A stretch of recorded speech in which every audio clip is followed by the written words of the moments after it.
Muito bem, seja bem-vindo a mais uma aula do nosso programa Virtus et Gratia, programa que é importantíssimo para que você alcance a santidade, conheça o organismo sobrenatural da vida cristã e saiba como se desenvolver.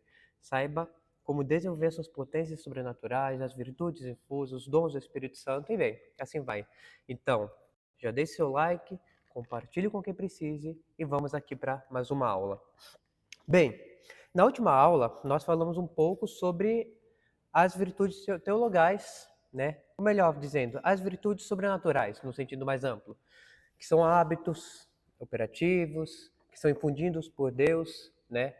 Na nossa alma, que está com a graça santificante, e assim pode agir sobrenaturalmente, e etc, etc, etc. Nessa aula, um tanto mais curta, eu vou falar sobre a divisão das virtudes. Ou seja, vamos lá. Nós temos as virtudes sobrenaturais, tá? Tá aí tranquilo. Já vimos na última aula. Como que se dá essa divisão? Nós temos dois grandes grupos das virtudes sobrenaturais. Nós temos as virtudes teologais e temos as virtudes infusas, as morais infusas, tá? Qual que é a divisão dessas virtudes? As virtudes teologais são aquelas que nos levam diretamente para Deus, que têm por objeto o próprio Deus, tá? As morais, elas meio que se inclinam aos meios que nos levam a Deus.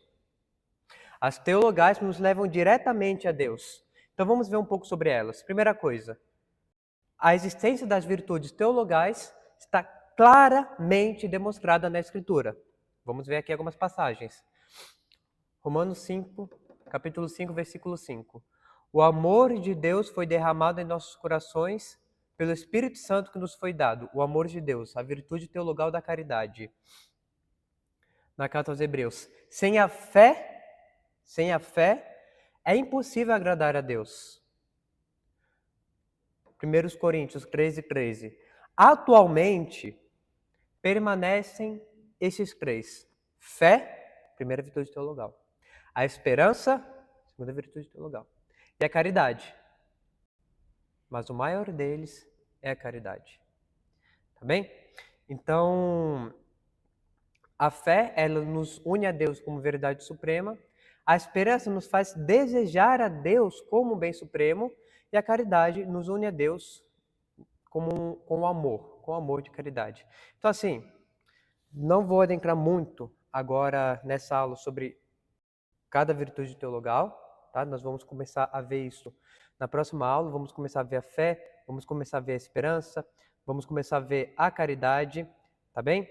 O que eu só quero trazer alguns conceitos básicos para vocês, para aos poucos vocês irem assimilando toda essa realidade sobrenatural, tá? Primeiro conceito, são 6. Primeiro conceito, as virtudes difusas sempre acompanham a graça santificante e se funde juntamente com ela, ou seja, sem a graça santificante não tem como se ter as virtudes infusas. Segundo, nós possuímos-las imperfeitamente. Então, quando nós fomos batizados, nós recebemos a fé, a esperança e a caridade, só que de um modo muito perfeito.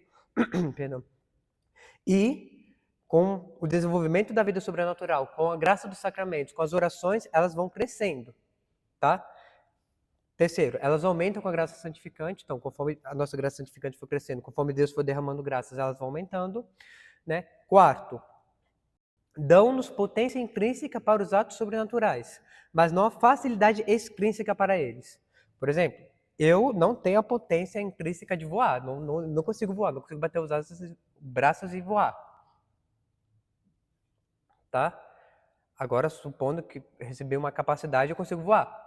Então, eu tenho a potência intrínseca. Mas para voar, eu vou ter que fazer muito esforço. Entende? Entende a diferença de você conseguir, mas não ter a facilidade de fazer? Por isso que é necessário a graça também quando você for praticar os atos. Isso está relacionado com a graça atual. Uma graça atual que vai te ajudar a praticar os atos sobrenaturais. Tá? Quinto ponto, todos todos desaparecem, exceto a fé e a esperança com o pecado mortal. Então, a caridade desaparece com o pecado mortal e todas as virtudes morais infusas também, menos a fé e a esperança. Ainda que fique de modo informe, fique de modo imperfeito, né? Mas ainda fica por último esforço da misericórdia de Deus.